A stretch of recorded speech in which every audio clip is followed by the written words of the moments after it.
Hello friends, this is Sumitra and welcome to TET Manthan. तो आज की इस वीडियो में हम डिस्कस करेंगे सीटेट के इंग्लिश पैसेज को आप किस तरीके से बहुत ही इजी ट्रिक्स के साथ में सॉल्व कर पाएँ।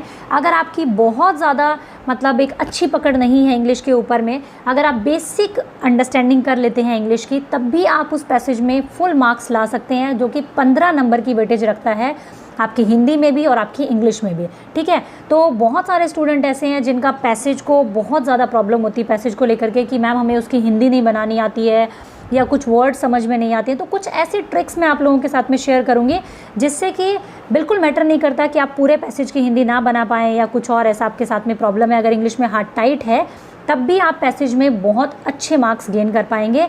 आई अश्योर यू कि पैसेज में आपको दिक्कत नहीं आएगी इस वीडियो को देखने के बाद में, बशर्ते आपको एक एक पॉइंट को अच्छे से समझना है। विदाउट स्किप किए प्लीज़ इस वीडियो को देखना, आपके फ़ायदे के लिए बोल रही हूँ मैं। मुझे कोई फ़र्क नहीं पड़ेगा आप इसको 1 मिनट में देख लेंगे, आधे मिनट में देख लेंगे, बट आपको पेपर में मेरी कही हुई हर एक बात याद आएगी जब आप पैसेज में करने के लिए बैठोगे। ठीक है, तो सबसे पहले पैसेज आपको क्यों दिया जाता है? ताकि एक आपकी बेसिक अंडरस्टैंडिंग चेक की जा सके कि भाई ये नहीं चेक करना कि आप कितने अंग्रेज हो, ये चेक करना है कि आप पैसेज को समझ पाते हो या नहीं। कॉम्प्रीहेंशन पैसेज का मतलब होता है कितना आप कॉम्प्रीहेंड कर पाते हो पैसेज को, कि भाई आप टीचर बनने जा रहे हो या कोई भी एग्जाम आप देते हो तो पैसेज इसलिए दिया जाता है कि आपकी समझ देखी जा सके। तो इसीलिए आपको वहाँ पे पूरा ट्रांसलेट करने नहीं बैठना है पैसेज को, सिर्फ आपको अंडरस्टैंडिंग बनानी है पैसेज को लेकर के और आपको उसमें क्वेश्चंस के आंसर्स निकालने हैं। ठीक है, तो कुछ पॉइंट्स मैं आप लोगों के साथ में डिस्कस करूंगी, उसके बाद हम कंप्लीट एक पैसेज करेंगे। सिर्फ हवाई बातें मैं नहीं करूंगी, आपको पूरे पॉइंट्स को मैं पैसेज में अप्लाई करके दिखाऊंगी बाकायदा कि आप किस तरीके से पैसेज से बहुत अच्छे से आप मार्क्स निकाल सकते हैं। ठीक है, फर्स्ट पॉइंट है आपके सामने बेसिक अंडरस्टैंडिंग। आपको क्या करना है, पैसेज की एक बेसिक अंडरस्टैंडिंग बनानी है आपको। ये नहीं है कि आपको एक एक वर्ड वहाँ पे ट्रांसलेट करने बैठना है, बिल्कुल नहीं। आपको सिर्फ और सिर्फ ये देखना है पैसेज जो है वो कह किस बारे में रहा है, बंदा किस बारे में बात कर रहा है पैसेज में, सिर्फ आपको ये देखना है। उसके अलावा हर एक वर्ड की आप वहाँ पे हिंदी निकालने नहीं बैठेंगे बिल्कुल भी। ठीक है, इसके अलावा रीड द क्वेश्चंस फर्स्ट। ये मेरा पर्सनल ओपिनियन है कि आपको सबसे पहले क्वेश्चंस को पढ़ना है। ठीक है, अब आप कहोगे कि मैम सबसे पहले क्वेश्चंस को पढ़ने से क्या होगा? देखो, अगर आप सबसे पहले पैसेज पढ़ने बैठ जाओगे तो बहुत कन्फ्यूजन हो जाएगी, उस पैसेज को समझने में आप समझने में लग जाओगे और बहुत टाइम वेस्ट हो जाएगा। लेकिन सबसे पहले आप क्या करेंगे, क्वेश्चंस को अगर पढ़ लोगे तो क्या होगा, क्वेश्चंस में कुछ टैग वर्ड्स होंगे जो आपके माइंड में रह जाएंगे, और फिर उसके बाद में जब आप पैसेज पे जाओगे तो जो क्वेश्चंस में टैग वर्ड आपके सामने आए थे ना, वो पैसेज में आपके जब सामने आएंगे तब आप उनको मार्क कर लेना। ठीक है, जब वो टैग वर्ड्स आपके सामने आप पैसेज पढ़ोगे तो आपके माइंड में आएंगे वो टैग वर्ड्स कि अच्छा इस बारे में क्वेश्चन पूछा गया है, अच्छा ये वाला वर्ड यहाँ पे आया है, ये वर्ड क्वेश्चन में भी मेंशन था मैंने जब क्वेश्चंस को पढ़ा था। ठीक है, तब आपको क्या करना है, उन वर्ड्स को मार्क कर लेना है। ठीक है, टैग वर्ड्स में आपकी डेट हो सकती है, नंबर हो सकता है, कोई नेम हो सकता है, उनको आपको पैसेज में कुछ इस तरीके से हल्का हल्का सा मार्क कर लेना है। ड्राइंग नहीं बनानी पेपर में, इस तरीके से। ठीक है, जब भी आपको पैसेज में लगे अच्छा ये वर्ड तो मैंने क्वेश्चन में पढ़ा था, तो उसको आपको ऐसे करके मार्क कर लेना है। ठीक है, ऐसे आप करते चलोगे तो बहुत इजी होगा आप लोगों के लिए क्वेश्चंस में से आंसर निकालना। मार्क द इम्पॉर्टेंट पॉइंट, जैसा कि मैंने बताया, जो भी इंपॉर्टेंट पॉइंट्स आपके माइंड में रह जाते हैं क्वेश्चंस को पढ़ करके, उनको आपको पैसेज पढ़ते टाइम एक एक वर्ड को मार्क कर लेना है आपको। ठीक है, तो आपको बहुत हेल्प मिलेगी जब आप वापस क्वेश्चंस पर जाएंगे तो आपको फटाफट से क्वेश्चन सारे के सारे पैसेज में मिल जाएंगे, उनको आपको मार्क करना है। सिनोनिम और एंटोनिम, ये एक ऐसी बला है जो ज़्यादातर बच्चों को प्रॉब्लम क्रिएट करती है कि मैम सिनोनिम और एंटोनिम नहीं आते होते हैं। तो देखिए, आप इस बात को याद रखिए कि आपके आसपास में बैठे हुए हर बच्चे को ये प्रॉब्लम है, सिर्फ आपको नहीं है। 100% वोकेबलरी किसी की भी नहीं हो सकती है, सिनोनिम और एंटोनिम 100% किसी को भी नहीं आ सकते हैं। ठीक है, तो यहाँ पे अपना सेल्फ कॉन्फिडेंस डाउन करने की बिल्कुल भी ज़रूरत नहीं है। सिर्फ आपको इतना करना है, वो सिनोनिम और एंटोनिम को आपको पैसेज में देखना है कि वो किस लाइन में किस कॉन्टेक्स्ट में यूज़ हुआ है। ठीक है, और वहीं से हमें इसका एंटोनिम और सिनोनिम निकालना है। सिर्फ आपको देखना है पैसेज में उसका मतलब क्या है, उस वर्ड का जो सिनोनिम और एंटोनिम पूछा गया है, उसमें आप पैसेज में मतलब निकालो उस लाइन का और उस वर्ड का, और आपको उसका जो सिनोनिम एंटोनिम है आराम से आप निकाल पाओगे। फिर भी नहीं निकाल पाते हो तो एलिमिनेशन मेथड का यूज़ करो कि भाई अच्छा ठीक है, ये 2 वर्ड की तो मुझे हिंदी कहीं ना कहीं पता है, ये तो नहीं हो सकता इसका सिनोनिम, एक तीसरे की और चौथे की मुझे पता नहीं है, तो उसमें से आप एक गेस लगा सकते हो। अगर बिल्कुल ही आपके मतलब समझ से बाहर है चीज़, तो फिर तो भैया अक्कड़ बक्कड़ बम्बे वो 80-90 पूरे 100 करके और लगाना ही होगा आपको, क्योंकि नेगेटिव मार्किंग तो सीटेट में है नहीं, तो क्वेश्चन तो छोड़ना ही नहीं है आपको। बट ये ट्रिक कहीं ना कहीं काम करेगी आपको, एलिमिनेशन मेथड भी काम करेगा, और पैसेज के कॉन्टेक्स्ट में समझोगे तो आराम से आपका सिनोनिम एंटोनिम निकल जाएगा। चलो, इसके अलावा एक और वर्ड, एक और आपसे पूछा जाता है। देखो पैसेज में कुछ ही क्वेश्चन होते हैं, एक सेंट्रल आइडिया होता है, कुछ सिंपल क्वेश्चंस होते हैं, एक आपका ग्रामर का क्वेश्चन होता है, 1 या 2 मुश्किल से, बाकी क्वेश्चन होते हैं पैसेज में जो चीज़ें बिल्कुल लाइन टू लाइन मिल जाती है।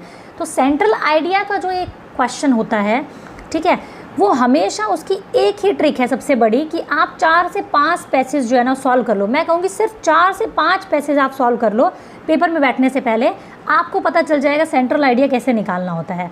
ठीक है, पहला इसका क्या है, सेंट्रल आइडिया वो भी हो सकता है जो पैसेज में कई बार कोई चीज़ रिपीट की गई है। एक इम्प्लिसिट मीनिंग आपको देखना है, पैसेज में किस बारे में सबसे ज़्यादा जोर दिया जा रहा है, वो भी सेंट्रल आइडिया कई बार होता है। बट आजकल क्या होता है, पैसेज इतना सिंपल नहीं आता, इम्प्लिसिट मीनिंग होता है, उसके अंदर छुपा हुआ होता है जो सेंट्रल आइडिया होता है। तो उसका एक ही तरीका है, आप सीटेट के ही कुछ 5-7 क्वेश्चन, 5-7 पैसेज जो है वो आप सॉल्व करके जाओ, आपको समझ में आएगा, आपका दिमाग को ये समझ में आएगा कि मैं किस तरीके से टाइटल निकालता हूँ और सीटेट जो है वो आंसर किस तरीके से दे रहा है।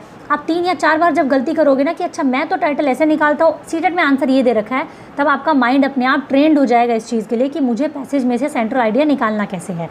ठीक है, उसके बाद अगर हम बात करें, don't try to translate every word. जैसा कि मैंने आपको कहा, पैसेज के हर एक वर्ड को ट्रांसलेट करने की कोशिश बिल्कुल मत करना, और ये मतलब बिल्कुल वहाँ पे माथा पकड़ के मत बैठ जाना कि उफ मुझे तो इस वर्ड की हिंदी नहीं आती, तो अब तो मेरा पैसेज होने से रहा।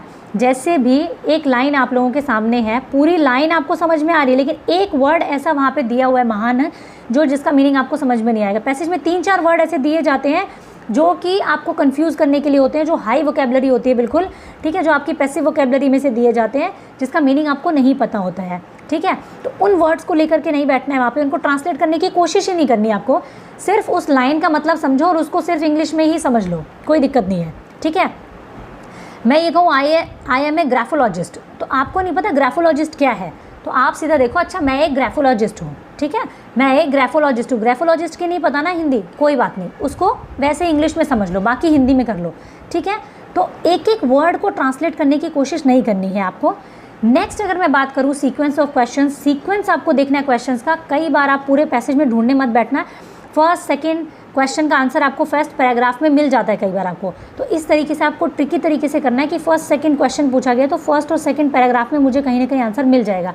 कई बार मेंशन भी किया होता है सिनोनिम एंटोनिम में कि आपको इसका आंसर थर्ड पैराग्राफ में मिलना है, तो इस चीज़ को बिल्कुल माइंड में रखना कि इसका आंसर मुझे थर्ड पैराग्राफ में मिलेगा, तो मैं सीधा थर्ड पे चलूँ, पूरे पैसेज में मत ढूंढने बैठना, उसको सीधा थर्ड पैराग्राफ में जाना और उसका आंसर आपको थर्ड पैराग्राफ में मिल जाएगा। ठीक है, अभी हम जब पैसेज सॉल्व करेंगे तो आपको समझ में आएगा ये चीज़। चलिए हम पैसेज पे चलते हैं, पूरा इसको प्रैक्टिकली हम कर करके देखेंगे कि किस तरीके से आपको क्वेश्चंस को सॉल्व करना है।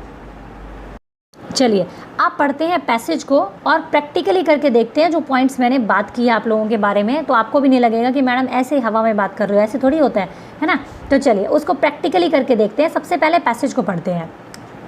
अब इतनी जल्दी भूल गए, पैसेज को नहीं पढ़ना है, सबसे पहले क्वेश्चंस को पढ़ना है। हम लोगों ने टेट मंथन वाली मैम ने अच्छे से समझाया था कि सबसे पहले क्वेश्चंस को पढ़ना है, तो हम क्वेश्चंस को पढ़ेंगे। देखो फर्स्ट क्वेश्चन क्या है, और अभी यहाँ से वीडियो बहुत सारे लोग स्किप करेंगे कि मैडम तो क्वेश्चन पढ़ रही, क्या करना है हमें क्वेश्चन पढ़ के। यहाँ पे बहुत सारे पॉइंट्स हैं जो आपको समझ में आएंगे, याद करोगे आप लोग मुझे पैसेज करते टाइम। ठीक है, तो इसलिए ध्यान से समझना, मुझे कोई फ़र्क नहीं पड़ेगा स्किप कर दोगे तब भी, बट आपको बहुत फ़र्क पड़ेगा। हर एक क्वेश्चन में मैं बताऊँगी कि आपको किस तरीके से टैग वर्ड्स को मार्क करना है। देखो, अ graphologist can give accurate information about, graphologist जो है किस बारे में एक्यूरेट इन्फॉर्मेशन देते हैं। देखो अब मैंने एक एक वर्ड को ट्रांसलेट नहीं किया, बट मुझे समझ में आ गया बात किस बारे में हो रही है।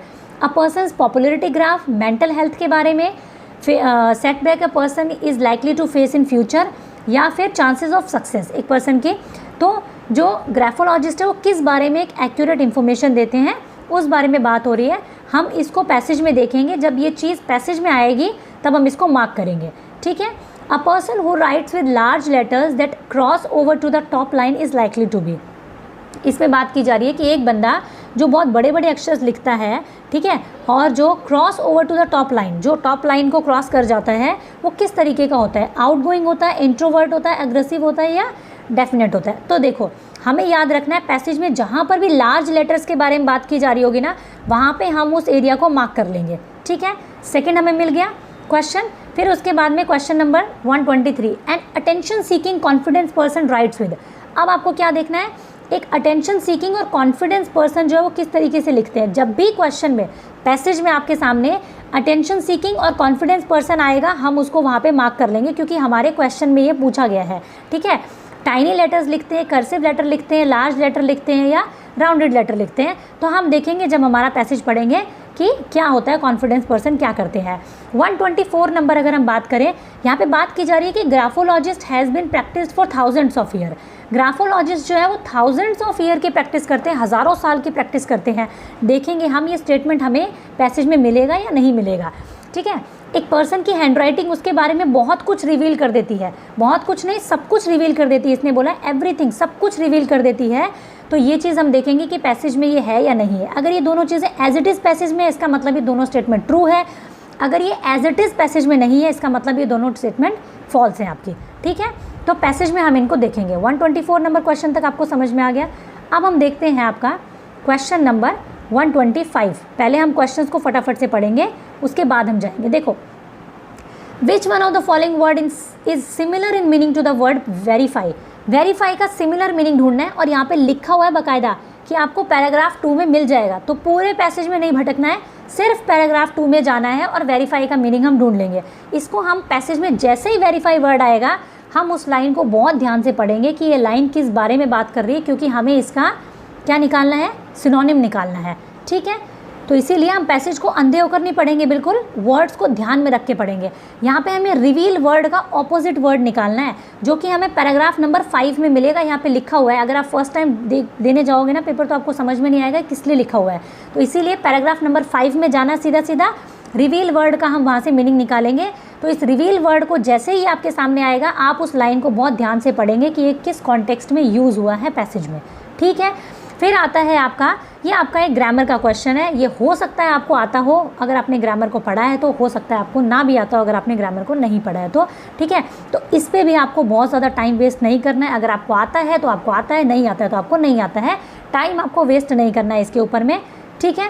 नेक्स्ट है आपका, which of the following statement is not true. यहाँ पे कौन सी स्टेटमेंट ट्रू नहीं है। Handwriting is used by graphologist to.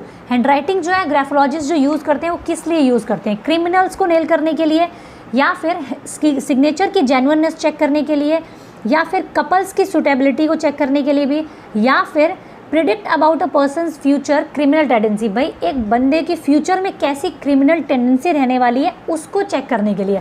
तो ये चारों स्टेटमेंट हमें पैसेज में मिलेगी, हमें इसको ध्यान रखना है और अंडरलाइन करना है, ठीक है। चलो अब पढ़ते हैं पैसेज को। हमारे इस माइंड में सारे टैग वर्ड्स अब फीड हो चुके हैं कि पैसेज में जहाँ जहाँ ये वर्ड आने वाले हैं हम उनको बिल्कुल फीड कर लेंगे, ठीक है, वहाँ पे अंडरलाइन कर लेंगे। तो यहाँ मैंने अंडरलाइन करके रखा है, क्योंकि मैं जिस तरीके से रिकॉर्ड कर रही हूँ, तो जैसे ही मैं अंडरलाइन करूँगी वो रब हो जाएगा, ठीक है। तो इसलिए मैंने पहले से अंडरलाइन करके रखा है। देखो अब हम पैसेज को पढ़ते हैं। यहाँ पे बात क्या की जा रही है, अब देखो मैं पूरे पैसेज की आपको हिंदी नहीं बताऊंगी, फिर भी आप समझ जाओगे। The study of hand writing is known as graphology. समझ में आ गया, ग्राफोलॉजी क्या है, हैंड राइटिंग की स्टडी है। And it has been practised for hundreds of year. देखो ये हमारे क्वेश्चन में आया था कि 1000 ऑफ ईयर की प्रैक्टिस होती है। यहाँ पे क्या लिखा हुआ है, 100 ऑफ ईयर की प्रैक्टिस, यानी कि वो वाला स्टेटमेंट क्या था, फॉल्स था बिल्कुल। इसको हम क्या करेंगे, अंडरलाइन कर लेंगे, ठीक है। समझ में आ गया, समझ में आया ना, हमने क्वेश्चन पढ़ा था, यहाँ पे हमें टैग वर्ड मिल गया। Professional forensic graphologist have worked on many court cases to use handwriting to link suspect with crimes.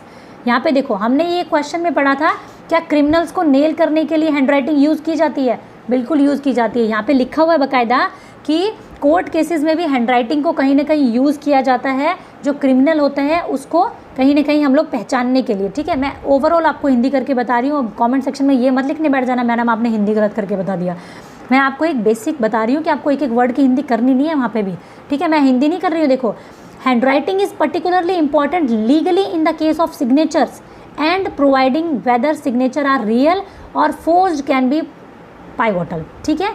यहाँ पे क्या है कि हैंडराइटिंग को जो है उसकी इम्पॉर्टेंस ये भी है कि हम सिग्नेचर को देखने के लिए भी देखते हैं कि सिग्नेचर रियल है या फेक है। ये बहुत इंपॉर्टेंट है कि हम हैंडराइटिंग के थ्रू ही पता लगाते हैं कि सिग्नेचर फेक है या रियल है। तो यहाँ पे भी देखो क्या है, केस ऑफ सिग्नेचर। हमें ये भी क्वेश्चन में पूछा गया था हैंडराइटिंग के बारे में, क्या क्या सिग्नेचर की जो ऑथेंटिसिटी है, जेन्युइननेस है, उसको चेक करने के लिए भी हैंडराइटिंग यूज़ होती है। तो देखो यहाँ पे ये पॉइंट आया है कि हाँ, सिग्नेचर की ऑथेंटिसिटी चेक करने के लिए भी हैंडराइटिंग को हम यूज़ करते हैं, ग्राफोलॉजिस्ट उसको यूज़ करते हैं। Graphologist also work to verify whether autographs are real और फेक। देखो वेरीफाई वर्ड का हमसे वहाँ पे क्या पूछा गया है, सिनोनिम पूछा गया है। यहाँ पे किस तरीके से वेरीफाई वर्ड यूज़ हुआ है, graphologist also work to verify whether autographs are real और फेक। ग्राफोलॉजिस्ट वर्क करते हैं इस चीज़ पे, वर्क टू वेरीफाई कि ऑटोग्राफ जो है वो रियल है या फेक है। ठीक है, वेरीफाई करना यानी कि कंफर्म करने के लिए, ये कंफर्म करने के लिए कि ऑटोग्राफ रियल है या फेक है, ग्राफोलॉजिस्ट भी इस पर वर्क करते हैं। ठीक है, यहाँ से हमें समझ में आया इस वेरीफाई का मतलब कंफर्म हो सकता है, हैंडराइटिंग को कंफर्म करने के लिए। ठीक है, चलो नेक्स्ट देखते हैं। Some handwriting analytics also study writing sample to determine personality type. ये भी हमने देखा था ना कि क्या पर्सनैलिटी टाइप को मेजर करने के लिए हैंडराइटिंग यूज़ होती है। तो हम यहाँ पे देखेंगे, हाँ भाई यहाँ पे बात की गई है पर्सनैलिटी टाइप की। Some business commission this analysis before hiring new employ. कुछ बिजनेस कमीशन इसको एम्प्लॉयज़ को हायरिंग करने से पहले भी हैंडराइटिंग देखते हैं बंदे की।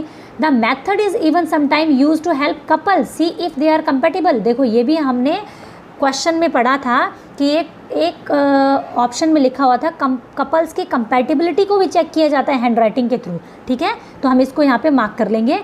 According to graphologist there is very little you can not tell from a person handwriting. यहाँ पे क्या बोला जा रहा है कि बहुत ही कम चीज़ हम हैंडराइटिंग के थ्रू पता लगा सकते हैं। ऐसा नहीं है कि हम सब कुछ पता लेते हैं हैंडराइटिंग के थ्रू, बहुत ही माइनर चीज़ें, बहुत ही कम चीज़ों का हम अंदाज़ा लगा पाते हैं एक पर्सन के बारे में उसकी हैंडराइटिंग को देख करके। ये ओवरऑल पैसेज इस बारे में है कि एक पर्सन की हैंडराइटिंग को देख करके ग्राफोलॉजिस्ट होते हैं जो वो पता लगा लेते हैं कि इस पर्सन की मतलब क्या टेंडेंसी है और किस तरीके का ये पर्सन है, किस तरीके के कपल है, जो कंपैटिबिलिटी उनकी कैसी है। ठीक है, from psychological conditions like high blood pressure and schizophrenia to personality trait like dominance and aggression. If you write by hand, graphologist can analysis you. अब इसको पूरे को आपको क्या करना है, पूरे को ट्रांसलेट थोड़ी करना है, सिर्फ ये देखना है कि बहुत सारे साइकोलॉजिस्ट ये कहते हैं हाई ब्लड प्रेशर और ये किसी तरीके की एक और बीमारी है। तो ये जो पर्सनैलिटी ट्रेट्स होते हैं ये आपकी हैंडराइटिंग से भी पता लगाए जा सकते हैं। इसका मतलब आपकी हेल्थ के बारे में भी चीज़ें जो है वो हैंडराइटिंग से पता लगा लेते हैं। बहुत सारे जो साइकोलॉजिस्ट होते हैं आपकी हैंडराइटिंग को देख करके आपकी हेल्थ के बारे में कुछ चीज़ें अज्यूम कर लेते हैं, अजम्पशन लगा सकते हैं, कहीं ना कहीं अंदाज़ा लगा सकते हैं आपके ब्लड प्रेशर वगैरह के बारे में।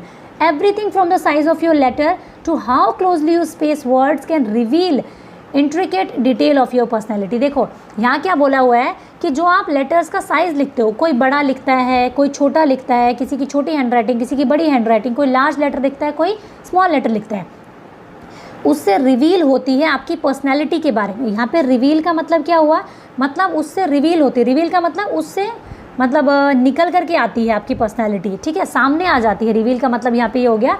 रिवील का अगर हम वैसे देखें तो मतलब पर्दाफाश होता है आपकी पर्सनैलिटी के बारे में कि आप कैसे हो।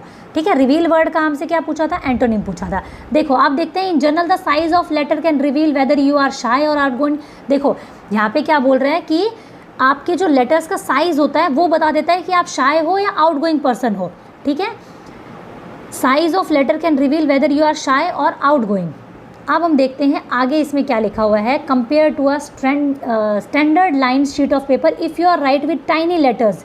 ठीक है, यहाँ क्या बोल रही है कि अगर आप छोटे छोटे वर्ड्स लिखते हो, बिल्कुल ही टाइनी लेटर्स लिखते हो, तो आप क्या हो, आप शाय पर्सन हो, ऐसा लिखा जाता है। तो ये भी हमने देखा है। देखो ये रहा अटेंशन सीकिंग वर्ड, तो ये हमारा हमें हेल्प करेगा बहुत ज़्यादा पैसेज में। ठीक है, और इसने क्या बोला है, compare to a standard line sheet of paper if you write with tiny letters that do not reach the top line you are likely to have a timid और इंट्रोवर्ट पर्सनैलिटी। अगर आप ऐसे लिखते हो छोटे छोटे तो आप क्या हो, इंट्रोवर्ट पर्सनैलिटी में काउंट होते हो। और अगर आप लार्ज लेटर्स लिखते हो that go over the top line, अगर इस तरीके के टॉप लाइन से आपका जो लार्ज लेटर है वो बाहर निकल जाता है तो आप किस तरीके के पर्सन हो, आप ऑपोजिट हो, बिल्कुल आउट गोइंग हो, कॉन्फिडेंस हो और अटेंशन सीकिंग हो। अब माइंड में आ रहा होगा ना कि हमने इस लार्ज लेटर के बारे में पढ़ा था, कॉन्फिडेंस के बारे में और अटेंशन सीकिंग के बारे में, इसको भी अंडरलाइन करके हमने रख लिया। अब हमारे पास में पैसेज में सारे वर्ड्स अंडरलाइन हैं। अब हम जैसे ही क्वेश्चंस पे जाएंगे हमें फटाफट से मिल जाएंगे। आप खुद देखना, अ graphologist can give accurate information about, देखो क्या सारी चीज़ों के बारे में एक्यूरेट इन्फॉर्मेशन देता है, पॉपुलैरिटी ग्राफ के बारे में, मेंटल हेल्थ के बारे में, इसके बारे में नहीं, बिल्कुल भी नहीं। सिर्फ और सिर्फ हमने पैसेज में पढ़ा था कि मेंटल हेल्थ के बारे में, ठीक है, मेंटल हेल्थ के बारे में हमें कहीं ना कहीं अंदाज़ा दे देता है राइटिंग के थ्रू, ठीक है। इसके अलावा 22, a person who write with large letter, अभी हमने पढ़ा था ना, ज़्यादा कहीं जाने की ज़रूरत ही नहीं है। लार्ज लेटर, ये रहा आपका लार्ज लेटर, ठीक है। लार्ज लेटर वाला पर्सन जो है वो कैसा होता है, ये पूछा है आपसे। लार्ज लेटर वाला आउटगोइंग होता है, इंट्रोवर्ट होता है, एग्रेसिव होता है या डेफिनेट होता है। अब हमने मार्क कर रखा है, हमें कोई ज़रूरत ही नहीं भटकने की। ये रहा लार्ज लेटर वाला, कौन होगा, आउटगोइंग होएगा। फटाफट से लगा दो आंसर, ठीक है। आंसर क्या रहेगा, आउटगोइंग रहेगा, ज़रूरत ही नहीं टाइम वेस्ट करने की। Attention seeking, confidence person, attention seeking और कॉन्फिडेंस पर्सन मार्क कर रखा है हम लोगों ने। अटेंशन सीकिंग और कॉन्फिडेंस पर्सन जो है वो किस तरीके की हैंड राइटिंग लिखेगा, लार्ज लेटर्स लिखेगा, ठीक है। तो हम कहाँ पे लगा देंगे अपना आंसर, लार्ज लेटर्स पे। फटाफट से हो गया। अब देखो यहाँ पे क्या लिखा हुआ है, 2 स्टेटमेंट दिए हुए हैं। Graphology had been practice for thousands of year, बिल्कुल नहीं, हमने मार्क कर रखा है। देखो 1000 ऑफ ईयर कैसे हो जाएगा, 100 ऑफ ईयर लिखा हुआ है, कहीं ढूंढने की ज़रूरत ही नहीं है, मार्क करके रखा हुआ है हम लोगों ने। 100 ऑफ ईयर की बात की गई थी, 1000 ऑफ ईयर की बात नहीं की गई थी। तो इसका मतलब फर्स्ट वाला स्टेटमेंट क्या है, बिल्कुल फॉल्स है, झूठ बात है बिल्कुल।